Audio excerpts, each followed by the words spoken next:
सपने उनके सच होते हैं जिनकी सपनों में जान होती है। पंखों से कुछ नहीं होता, हौसलों से उड़ान होती है। जी हाँ दोस्तों, नमस्कार।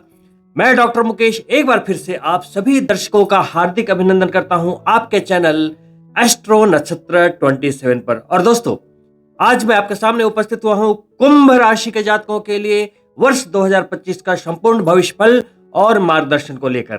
दोस्तों, कुंभ राशि के जातकों के लिए वर्ष 2025 में आपके ही राशि के स्वामी कर्म फलदाता शनिदेव एक बेहतरीन तोहफा देने वाले हैं।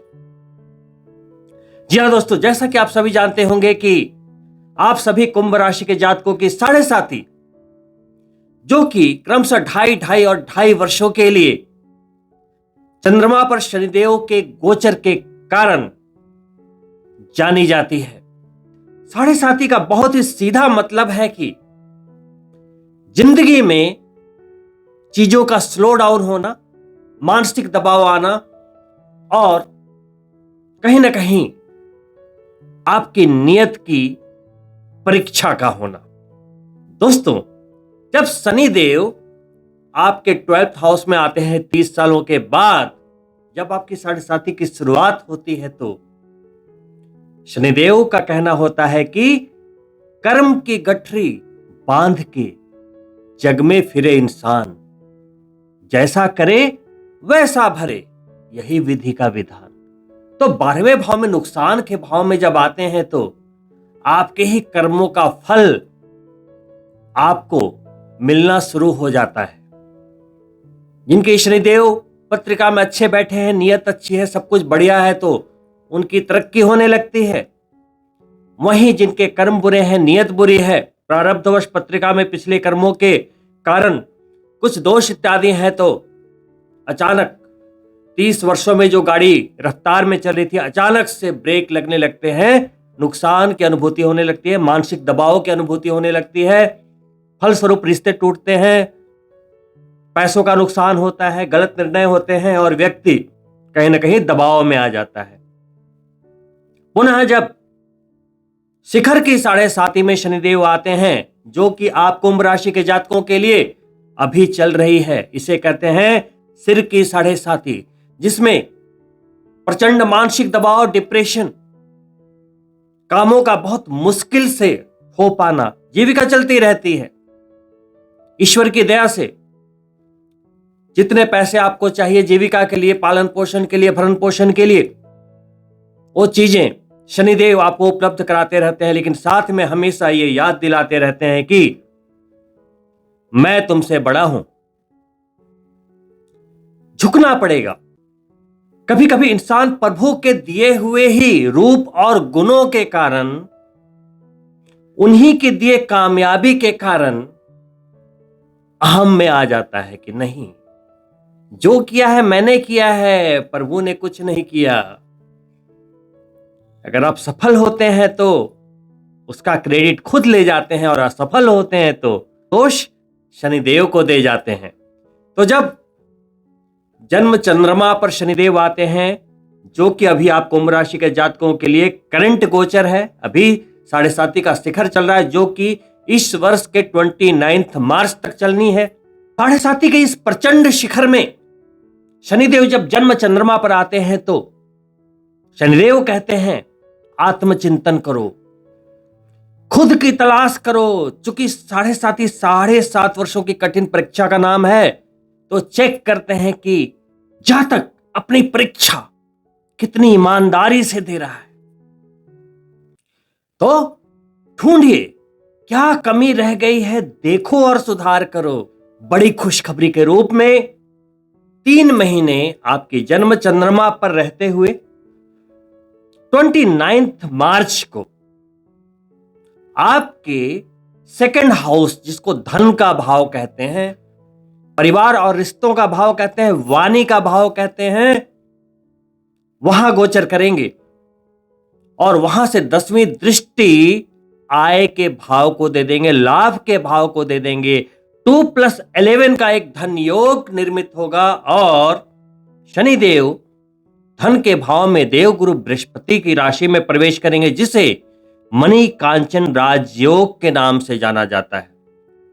इसे कहते हैं उतरती साढ़े साती। अब 29 मार्च से अगले 2.5 वर्ष आपकी साढ़े साती उतरती साढ़े साती के रूप में जानी जाएगी, जो कि आपने पिछले 5 वर्षों में जो भी खोया है अब पाने का समय है। धन के मामले में सौभाग्यशाली होते जाएंगे। तो देखिए, शनि जैसे किसी भी बड़े ग्रह का जब परिवर्तन होता है तो ज्योतिष शास्त्र के गोचर सिद्धांत के अनुसार एक मूर्ति निर्णय सिद्धांत को हम बहुत महत्व देते हैं। दोस्तों, इस सिद्धांत में यह देखा जाता है कि आपकी जन्म चंद्रमा यानी कुंभ से जिस समय शनिदेव ने राशि परिवर्तन किया, उस समय गोचर का चंद्रमा यानी कि करंट पोजीशन का चंद्रमा कहां स्थित था।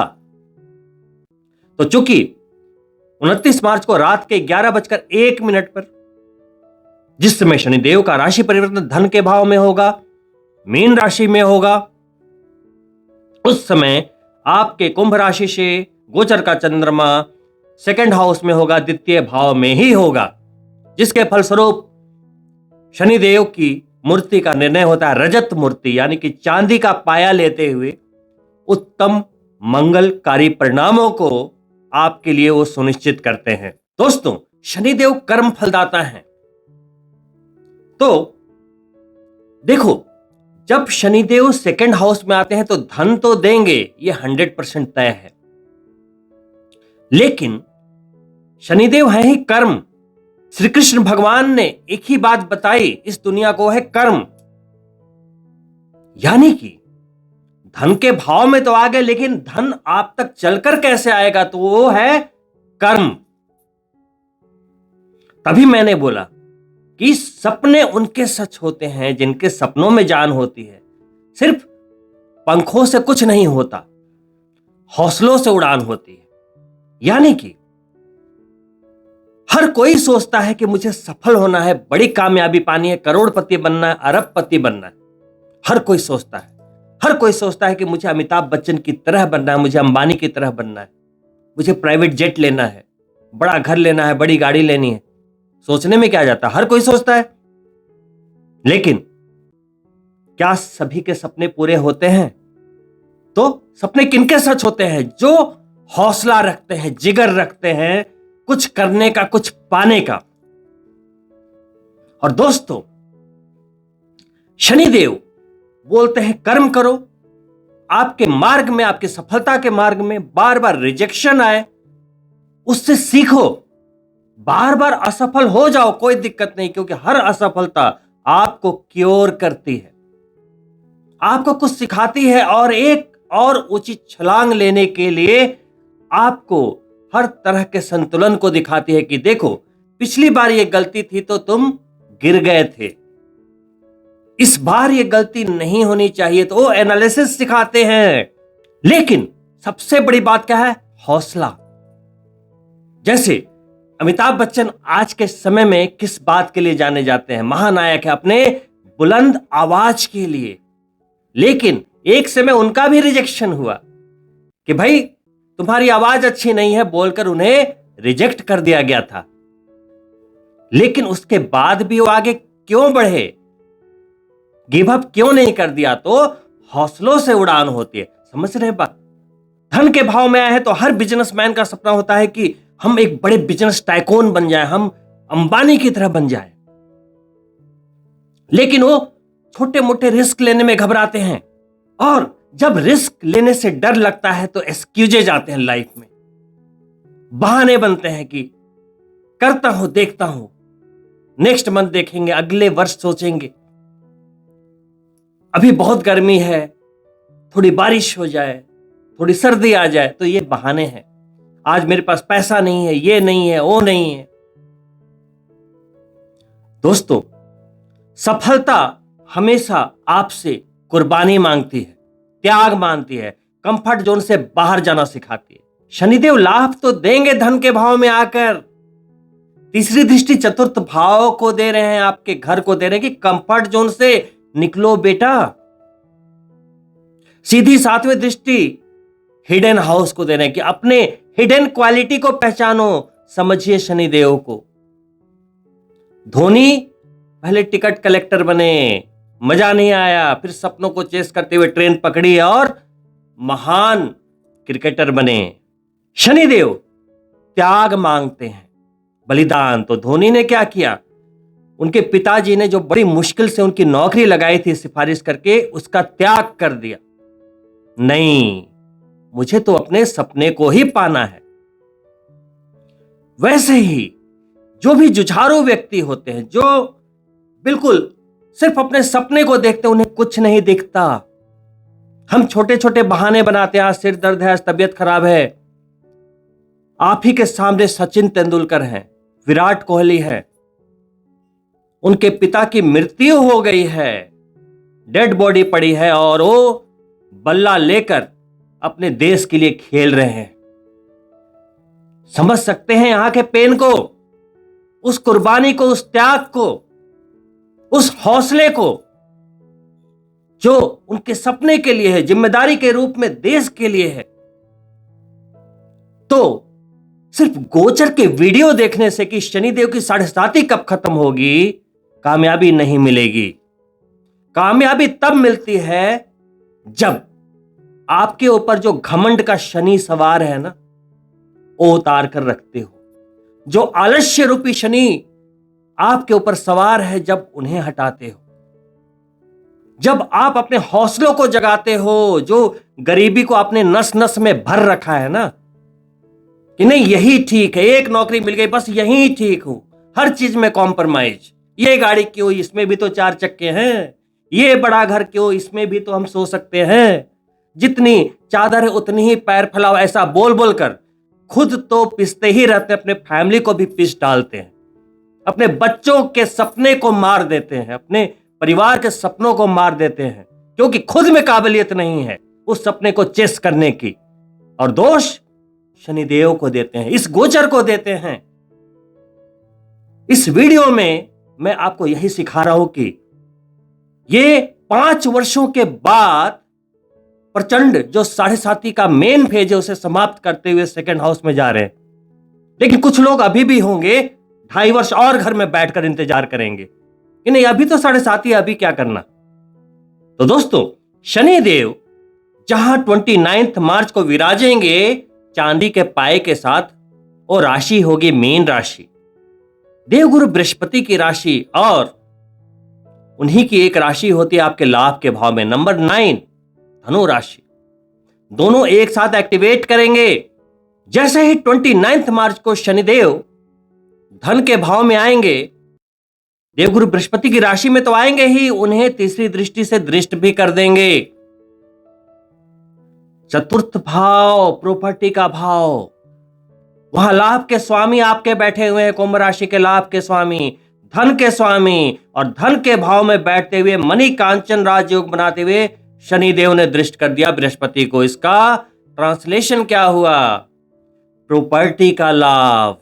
अभी तक घर नहीं बना पाए थे तो घर बन जाएगा। क्यों? जब भी शनिदेव की दृष्टि गुरु पे पड़ती है या गुरु की दृष्टि शनि पे पड़ती है, या एक साथ बैठते हैं या एक साथ कोई भी युति संबंध जैसे कि मणिकांचन राजयोग बनता है, तो जब ऐसी घटना होती है तो जीवन में कुछ ऐसी चीजें आप प्राप्त करते हैं जो बहुत ही बहुमूल्य होती है, जैसे संतान, घर, जीवन, नया प्रारंभ, बड़ा बिजनेस। क्योंकि चतुर्थ भाव में, प्रॉपर्टी के भाव में, तो यहां सीधा ट्रांसलेशन है कि आप घर खरीद सकते हैं। घर पहले से है तो एक बड़े घर के बारे में प्लान कर सकते हैं, प्रॉपर्टी में निवेश कर सकते हैं। अभी कोई खतरा नहीं होगा क्योंकि लाभ के स्वामी वहां बैठे हैं, तो 14 मई के पहले तो खुद ही वहां विराजे हुए हैं। तो दोस्तों, शनिदेव प्रॉपर्टी का लाभ, घर का लाभ आपको जरूर देंगे। साथ ही आपके भौतिक सुख संसाधनों को बढ़ाने में मदद करेंगे। अगर आप कुछ चीजें अपने लिए परचेज करना चाहते थे, कुछ कमियां थी, वो आप धन के द्वारा पूरी कर सकते हैं। गोचर में भी कर्म की महत्वता है। अब शनिदेव और देवगुरु बृहस्पति मिलकर घर लेने का योग बना तो रहे हैं, लेकिन क्या आप लेना चाहते हैं? अभी क्या आप अभी इसके लिए तैयार हैं? या आप टाल मटोल कर रहे हैं कि अभी फंड नहीं है, अभी ये नहीं है, अभी वो नहीं है, तो कैसे होगा? गोचर में योग बनने का मतलब ये नहीं कि ऑटोमेटिक वो चीजें आप तक आ जाएंगी। आपके मन में, आपके मस्तिष्क में उसको लेने की एक नीड पैदा करेंगे, जरूरत पैदा करेंगे, हिम्मत पैदा करेंगे, लेकिन बढ़ना तो आपको ही पड़ेगा। और सबसे बड़ी जो बात होती है, जो अपने पैरों पे कुल्हाड़ी मारना कहते हैं, वो है एक्सक्यूजेज, बहाने।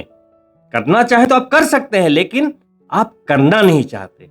वही शनिदेव धन योग बनाते हुए सीधी सातवीं दृष्टि अष्टम भाव पर डाल रहे। अष्टम भाव छिपा हुआ भाव, हिडन भाव, अचानक प्राप्ति का भाव, स्त्री का मांगल्य भाव, आयुष्य का भाव। तो अचानक आपको पैतृक संपत्ति के लाभ भी दे सकते हैं, क्योंकि अभी फोर्थ से संबंध हो रहा है। ससुराल पक्ष से लाभ, रिसर्च के विद्यार्थियों का लाभ, या कोई भी आप ऐसे आजीविका में है जो कि वहां पे कार्य छिपके किया जाता है, मतलब किसी गुप्त योजनाओं में। जैसे कुछ लोग अंडर कवर काम करते हैं, डिटेक्टिव हैं, सेना में भी कुछ ऐसे उनके मिशन होते हैं जो कि हिडन होते हैं। इसके अलावा माइनिंग फील्ड सामने नहीं है ना, और जब आप उसकी खुदाई करेंगे तब आपको पता लगेगा कि क्या छिपा है पृथ्वी के गर्भ में, माइनिंग। तो इन चीजों से जुड़े लोगों को शनिदेव लाभ देंगे। वहीं पे जब धन के भाव में है, लाभ के भाव को दृष्ट कर रहे हैं शनिदेव, जिनके जिनके कारक हैं उन सभी को लाभ देंगे। जैसे IT industry, law, e commerce, computer से रिलेटेड सारी फील्ड, हार्डवेयर, उनमें भी आपको एक बड़े लाभ की प्राप्ति होगी। साथ ही दोस्तों, चूंकि शनिदेव आपके प्रथम भाव के स्वामी हैं और विदेश के भाव के स्वामी भी हैं, द्वादशेश भी हैं। धन के भाव में गए तो विदेश से भी धन आना वो दिखा रहे हैं। हर कामयाबी के लिए एक वजह होनी चाहिए। जैसे मैं बोल रहा हूं कि शनिदेव धन के भाव में आ गए, धन तो हर कोई कमाना चाहता है, लेकिन किस मात्रा में कमाना चाहते हैं, कितनी बड़ी मात्रा में कमाना चाहते हैं। अब सवाल यह होगा कि मुझे उतना पैसा कमाना ही क्यों है, उस लेवल पे सोचना ही क्यों है। जब छोटी मोटी गाड़ियों से काम चल सकता है तो फरारी के बारे में सोचना ही क्यों है। तो उसके लिए एक वजह चाहिए, है ना। आप लक्ष्य भी लेते हैं, वो तभी आप पूरा कर सकते हैं जब आपके पास उसकी वजह हो। मैं बोलूं कि अभी आप यहां से फ्लाइट लेकर दुबई जाओ, आज शाम में 4 बजे, आप हिलोगे भी नहीं। क्यों जाऊं? बेवजह, खामखा। वहीं मैं बोल दूं कि भाई आप आज शाम में 4 बजे दुबई जाओ, वहां 1 करोड़ का एक बैग पड़ा हुआ है, बस उसे लो और आ जाओ, आपका हो गया। फिर जाओगे फटाफट, अभी के अभी निकल जाओगे। तो ये वजह होती है। तो आप जिस लक्ष्य की प्राप्ति चाहते हैं उसके लिए वजह ढूंढिए। यही कारण है कि जितने भी बड़े सेलिब्रिटी बने हैं, राजनेता बने हैं, क्रिकेटर बने हैं, उनके साथ जब रिजेक्शन आए, उनका जब अपमान हुआ, तो उन्हें एक वजह मिली, उन्हें जवाब देने की अपने दुश्मनों को, कि रुको मैं बनकर दिखाता हूं। मान लो एक व्यक्ति है, वो अपनी पत्नी को घुमाने के लिए ले जाना चाहता है कहीं, लेकिन प्रारब्धवश उसके पास अभी कार नहीं है। वो अपने पड़ोसी के पास जाता है और बोलता है कि 1 दिन के लिए अपनी कार दे दो, मुझे अपनी पत्नी को घुमाने के लिए ले जाना है। तो पड़ोसी उस पर कटाक्ष करता है, ऐसे जीने का क्या फायदा, ऐसी नौकरी का क्या फायदा कि अपनी बीवी को घुमाने के लिए दूसरों से गाड़ी मांगनी पड़े, जा मैं नहीं दूंगा। और इस अपमान को उसकी पत्नी पीछे खड़ी होकर सुन लेती है। अब उस बंदे के तन बदन में आग लग जाती है कि रुको, मैं खरीद कर दूंगा कार। किसी ने बोल दिया कि आप ये सफलता प्राप्त नहीं कर सकते, आप अपने बिजनेस को इतना बड़ा नहीं बना सकते, आप ये घर नहीं खरीद सकते। आप बोलोगे मैं बताता हूं। अब वो चाहिए, आपके दुश्मन आपके सबसे बड़े मित्र हैं, सबसे बड़े गाइड हैं, फ्री वाले। वो आपको बार बार याद दिलाते हैं कि भैया ये हुआ क्या, ये कर सकते हो तुम? चैलेंज करने वाला चाहिए, तो उन्हें आमंत्रित करो। तो दोस्तों, अभी तक मेरे बातों से आप ये समझ गए होंगे कि शनिदेव की जो ये यात्रा है साढ़े साथी के रूप में, जो आपके मन के ऊपर, आपके जन्म चंद्रमा पर दबाव डालते हैं, सिर्फ ये आत्मबोध कराने के लिए, आपको करेक्ट करने के लिए। यदि आपको लगता है आपको बार बार अपमान मिला है साढ़े साथी में, तो वही पिंच करवाते हैं शनिदेव कि भाई उठ जा, उठ जा, अब तेरा वक्त आ गया। पहले 2.5 साल बहुत आपकी कुटाई होती है, पैसों का नुकसान, ये फेलियर, 50 तरह। जब एकदम आप गिर जाते हो, हार जाते हो, जैसे फिल्मों में होता है ना, तब शनिदेव फिर उतरते साढ़े साथी में जाकर बोलते हैं कि अब उठ जा। लास्ट में हीरो उठता है ना, बिल्कुल मार खाकर, इधर से खून निकल रहा है, इधर चेहरा छिला हुआ है, फिर भी उठता है वो। तो शनिदेव फिर बोल रहे उठ जा बेटा, अब टाइम आ गया तेरा, उठ जा। और उठ के फिर फाइट करता अपनी जिंदगी के लिए, और हैप्पी एंडिंग होती है। वैसे ही उतरती साढ़े साथी में आप जितने भी टूटे हुए हो, कुछ नहीं है आपके पास, उठकर खड़ा होना है, उठकर खड़ा होना है और याद करना है उन सभी बड़े व्यक्तियों को जिसने अपनी बड़ी कुर्बानियां दी अपने परिवार के लिए। और अपने आप को एक एवरेज जिंदगी मत दो। मैं आपसे हाथ जोड़कर विनती करता हूं, यह मानव तन मिला है, इस संसार में आपको सर्वश्रेष्ठ करने के लिए भगवान ने इस तन को दिया है। एक साधारण इंसान की तरह रहकर इसे वेस्ट मत करो। पैसे कमाओ और उस पैसे से दूसरों को भी आगे बढ़ने में मदद करो। तो दोस्तों, आपको कुछ इसी तरह से सफलता के आयाम तक पहुंचाने के लिए 2025 में आपके लाभेश और धनेश देवगुरु बृहस्पति चतुर्थ भाव में 14 मई तक रहेंगे। वहां से सीधी दृष्टि करियर को देते रहेंगे, प्रचंड सफलता आप प्राप्त करेंगे। वहीं 14 मई को इस वर्ष के दूसरे परिवर्तन के रूप में पंचम भाव में मिथुन राशि में देवगुरु बृहस्पति पधारेंगे।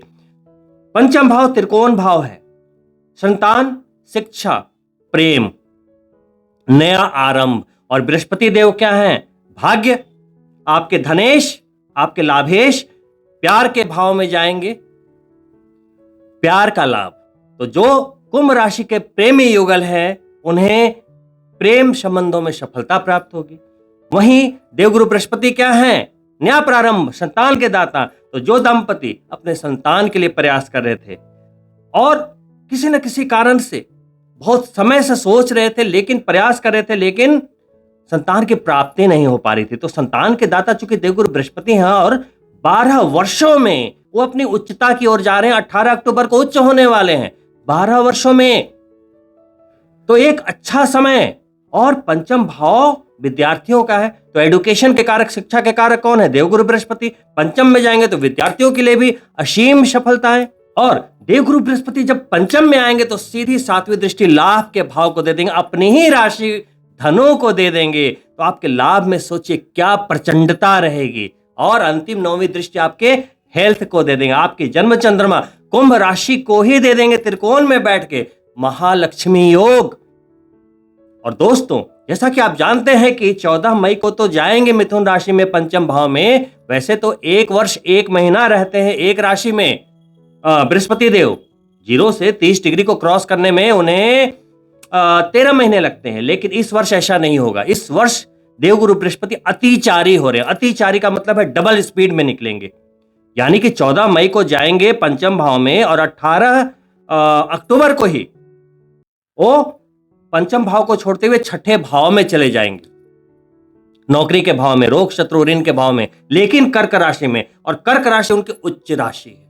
12 साल से भी ज्यादा अवधि के बाद वो अपनी उच्चता को प्राप्त होते हैं। व्यक्ति में ज्ञान की प्रकाष्ठा असीम हो जाती है। जो आप अभी सोच पाएंगे शायद 12 वर्षों में कभी ना सोच पाए हों। नौकरी के भाव छठे भाव में जब बृहस्पति जैसे देव लाभ के स्वामी और धन के स्वामी होते हुए जब उच्च के हों तो सारे स्ट्रगल से निकाल देंगे। छठा भाव क्या है? स्ट्रगल का भाव। रोग शत्रु ऋण कर्जे थे वो समाप्त होंगे, शत्रु थे वो नतमस्तक हो जाएंगे, कोई भी समस्या नहीं आएगी। जो लोग नौकरी में हैं उनकी भी तरक्की होगी। क्यों?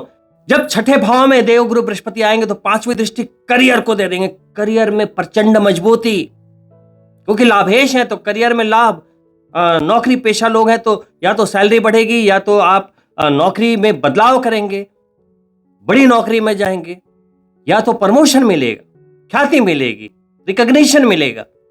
वहीं सातवीं दृष्टि विदेश के भाव पे डाल देंगे, फिर से विदेशी लाभ को देते हुए शनिदेव वहां से धन के भाव से और बृहस्पति देव पहले पंचम भाव से फिर छठे भाव से, फिर पुनः उनकी जो नौवीं दृष्टि है धन के भाव पर चली जाएगी। यानी कि पंचम में जब रहेंगे तो तीनों त्रिकोण को प्रकाशमान करते रहेंगे, लक्ष्मी स्थानों को, पंचम को, नवम को, दोनों को एक्टिवेट रखेंगे। पंचम त्रिकोण यानी कि पिछले जन्म के कर्मों से संग्रहित भाग्य और नवम भाव यानी कि इस जन्म के भाग्य, दोनों को एक साथ एक्टिवेट कर देंगे तो डबल लकी हो जाएंगे, कुछ भी असंभव नहीं रहेगा। तो चाहे वो बिजनेसमैन हो, चाहे नौकरी पेशा, चाहे आप कोई भी कार्य करते हो, प्रचंड लाभ की अनुभूति, बड़ी कामयाबी, संतान, शिक्षा, प्रेम संबंधों में बड़ी कामयाबी, अच्छे स्वास्थ्य के साथ आगे बढ़ेंगे, और क्या चाहिए। और दोस्तों अंतिम परिवर्तन के रूप में राहु देव जो आपके धन के भाव में पिछले 18 महीनों से थे, वो वाणी के भाव में ज्यादा अच्छे नहीं माने जाते राहु, लेकिन अभी भी वो 18 मई तक वहीं रहेंगे। राहु भ्रमित करता है। जैसे आप गाड़ी ड्राइव करते हो, सर्दियों में जब घना कोहरा होता है तो विजिबिलिटी डाउन हो जाती है, तो जहां वो जाएगा ना राहु, उस भाव से रिलेटेड विजिबिलिटी को वो बिल्कुल डाउन कर देता है, भ्रम की स्थिति बना देता है।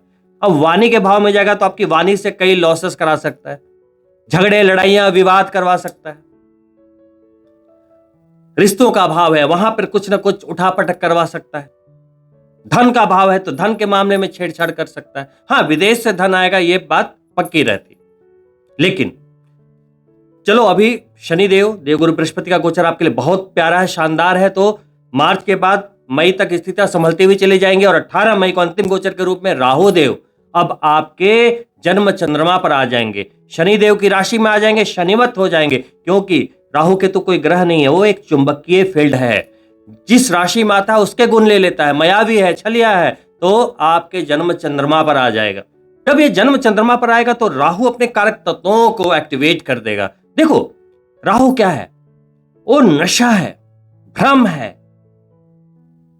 जब आपके जन्म चंद्रमा पर आएगा तो दो तरह की बातें होती है। देखो मैं कुछ उसके नेगेटिव इंपैक्ट भी बताता हूं, पॉजिटिव भी बताता हूं। नेगेटिव ये कि व्यक्ति में थोड़ा भटकाव आ सकता है, खासकर आप युवा हैं या आप विद्यार्थी हैं और अभी लाइफ का बहुत ही क्रूशियल फेज चल रहा है, तो राहु का ये गोचर थोड़ा आपको भ्रमित कर सकता है, भटकाव ला सकता है, गलत संगति में फंसा सकता है।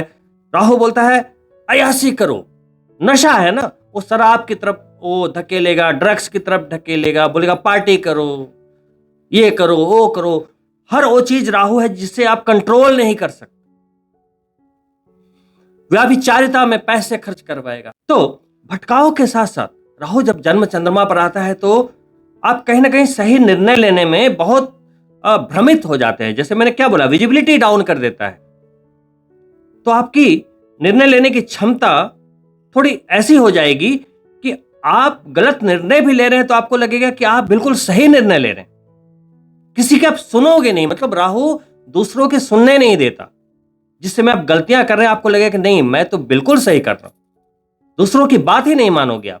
राहु छोटी चीजें पसंद नहीं करता। अब राहु आएगा, उसे अच्छा बनाने के लिए आपको क्या करना है, पहले तो भटकाव से बचना है, निर्णय सोच समझ कर लेना है। साथ ही राहु से अगर बढ़िया रिजल्ट निकालना है तो आपको बड़ा सोचना पड़ेगा, उतना बड़ा जिसको सोचने में भी आपको शर्म आ रही। बड़ा सोचिए। अगर आपके पास एक गाड़ी भी नहीं है तो आपको सोचना पड़ेगा कि मुझे तो एक बार फरारी लेनी है। एक घर भी नहीं बना पाए हैं, आपको सोचना चाहिए कि मैं तो 4 घर बनाऊंगा। सोचने में क्या जा रहा है, राहु बोलता है सोचो। शनिदेव बहुत घिस घिस के सफलता देते हैं, बड़ी परीक्षा लेके, और राहु बोलता है कि मुझे उससे मतलब नहीं, मुझे देना है तो मैं दूंगा। राहु राजनेता बना देता है, सेलिब्रिटी बना देता है, प्लेटफॉर्म पे बैठे व्यक्ति को सेलिब्रिटी बना देता है, क्रिकेटर बना देता है। आपने कई सेलिब्रिटी को देखा होगा, उन्होंने अपनी जो बेसिक एजुकेशन भी पूरी नहीं की। कई राजनेता को देखा होगा कि उन्हें उतना लिखना पढ़ना भी नहीं आता, लेकिन राहु समझ रहे बात। साथ ही बहुत सारे ऐसे करोड़पति अरबपतियों को देखा होगा कि उनके पास उतनी नॉलेज नहीं है जितनी आपके पास है। तो ये राहु की माया है। राहु की माया कोई नहीं जान पाया, वो एक बिल्कुल भ्रम है, लेकिन शनिदेव की राशि में आया है। तो शनिदेव वो बोलते हैं कि नो शॉर्टकट, और राहु बोलता है कि नहीं, मैं तो शॉर्टकट में दूंगा कामयाबी।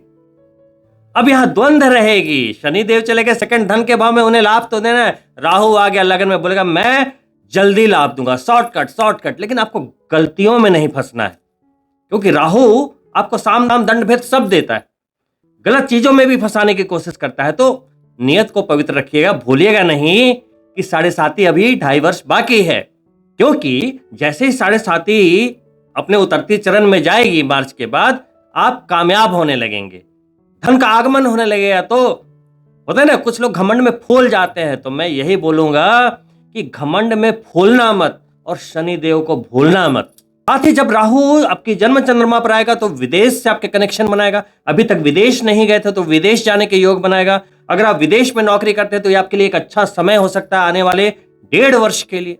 विदेशी धन को आकर्षित करेगा। बहुत ही कई मामलों में राहु आपके लिए बहुत ही बेटर है। बस यहाँ पे सावधानी की जरूरत है, समझ के साथ आगे बढ़ने की जरूरत है। भ्रम में बस नहीं फंसना है। तो राहु का गोचर बहुत बढ़िया है। वहीं चूंकि आपके हेल्थ का भाव है, तो हेल्थ के मामले में भी आपको भ्रमित करेगा। बोलेगा शराब पियो, मांसाहार करो, ये करो, वो करो, तो कहीं ना कहीं हेल्थ में आपकी क्षति करवाएगा। तो वहां बचना है, वहां बचना है। आपको यह नहीं बोलना है कि देवगुरु बृहस्पति पंचम में जाएंगे, आपको देखेंगे तो वहां पे देवगुरु बृहस्पति का सपोर्ट है। जहां राहु बोलेगा कि गलत कार्य करो, देवगुरु बृहस्पति उसको दृष्ट कर देंगे। मई में ही अक्टूबर तक दृष्टि रखेंगे, तो चीजें बैलेंस रहेगी, बहुत घबराना भी नहीं है। लेकिन ये हमेशा एकदम दिमाग खोल कर रखना है। ऐसा ना हो कि ओवर एक्साइटेड होकर कहीं गलत इन्वेस्टमेंट कर दी, गलत प्रॉपर्टी ले ली, गलत निर्णय ले लिया। ये सारी चीजें नहीं करनी। वही राहु जब आपके जन्म चंद्रमा पर आएगा तो उसके शम सप्तक केतु रहते हैं। अब केतु कहां गया? शादी वाले भाव में। तो भाई लव मैरिज के योग भी बनाएगा। और 7वां भाव और क्या है? पार्टनर का भाव और बिजनेस का भाव। तो अगर आप बिजनेस मैन है, कुंभ राशि का, तो छिपे हुए लाभ देगा, त्वरित लाभ देगा, क्योंकि पहले से ही शनिदेव मार्च से और देवगुरु बृहस्पति मई से प्रचंड धन योग बना रहे हैं, लाभेश और धनेश होते हुए प्रचंड। तो जैसे ही केतु वहां आएगा, कई छिपे लाभों को दे देगा, आपके छिपे हुए टैलेंट से लाभ दे देगा। बस आपको बड़ा सोचना है। राहु भी क्या देता है? करेज देता है। तो मैं बारंबार क्या बोल रहा हूं, यह निर्णय लेने का साल है, हौसले का साल है। तो हौसला जितना मजबूत रखेंगे, जितनी बड़ी कामयाबी पाने का इरादा रखेंगे, वो सब कुछ आपको ये चारों ग्रह दे सकते हैं। लेकिन भूलिएगा नहीं, सप्तम में आएगा तो आपके स्पाउस का कुछ अनैतिक संबंधों का भी योगायोग निर्मित करेगा। तो वहां भी आपको संयम की आवश्यकता है। अनैतिकता से बचते हुए आगे चलिए, और अंत के ये जो 2.5 वर्ष हैं और 2025 में भी शनिदेव की भक्ति करते रहें, अपने नियत से पवित्र रहें, हनुमान जी की भक्ति करते रहें, सुंदरकांड और हनुमान चालीसा पढ़ते रहें, भगवान शंकर जी की आराधना करते रहें, सब मंगल मंगल रहेगा। तो दोस्तों, आप सभी कुंभ राशि के जातकों के लिए वर्ष 2025 सुनहरे गोचरों से भरा हुआ है। और अंत में मैं आपसे रिक्वेस्ट करूंगा कि आप अपनी जन्म पत्रिका अवश्य एक बार चेक करवा लें, क्योंकि मैं अभी गोचर की बात कर रहा हूं। गोचर तो शानदार है, लेकिन क्या आपकी पत्रिका उस गोचर के फलों को प्राप्त करने के लिए सपोर्ट कर रही है? क्या आपकी दशा महादशा अच्छी है, या आपकी पत्रिका में शनिदेव, बृहस्पति देव, राहु और केतु, जो कि इस वर्ष भर भर के देंगे, आपको मालामाल करेंगे, क्या उसकी पोजीशन आपकी पर्सनल जन्म पत्रिका में सही है? इसे समय रहते चेक करवा लें, और अगर कोई समस्या है तो उसे अभी ही ठीक कर ले, ताकि आप 2025 के संपूर्ण लाभों को प्राप्त कर पाएं। और दोस्तों, इन्हीं शुभकामनाओं के साथ कि वर्ष 2025 आप सभी कुंभ राशि के जातकों के लिए बहुत सारी खुशियां, सुख और सौभाग्य लेकर आए, मैं आपसे अनुमति चाहूंगा। और अंत में आपसे अनुरोध है, यदि आप मेरे चैनल को पहली बार देख रहे हैं तो सब्सक्राइब करना ना भूलें, साथ ही बेल बटन जरूर ऑन कर लें, क्योंकि ये तो 4 बड़े ग्रहों पे आधारित एक नट सेल वीडियो है। हर महीने जो छोटे छोटे ग्रहों के परिवर्तन होते हैं, सूर्य, मंगल, बुध, शुक्र इत्यादि, उनके अनुसार भी गाइडेंस बहुत जरूरी होती है और इसके बहुत ही इंटरेस्टिंग वीडियो मेरे चैनल पे अपलोड होते रहते हैं। तो वीडियो अपलोड होते ही आपको नोटिफिकेशन मिले, इसलिए बेल बटन जरूर ऑन कर लीजिए। साथ ही वीडियो पसंद आया हो तो लाइक अवश्य कीजिएगा और अपने मित्रों के लिए शेयर भी अवश्य कीजिए। और चूंकि उतरती 7:30 का वक्त है तो अंत में कमेंट बॉक्स में जय शनिदेव लिखते हुए अवश्य जाएं। बहुत जल्द मिलता हूं दूसरी वीडियो में, तब तक के लिए नमस्कार, हैप्पी न्यू ईयर।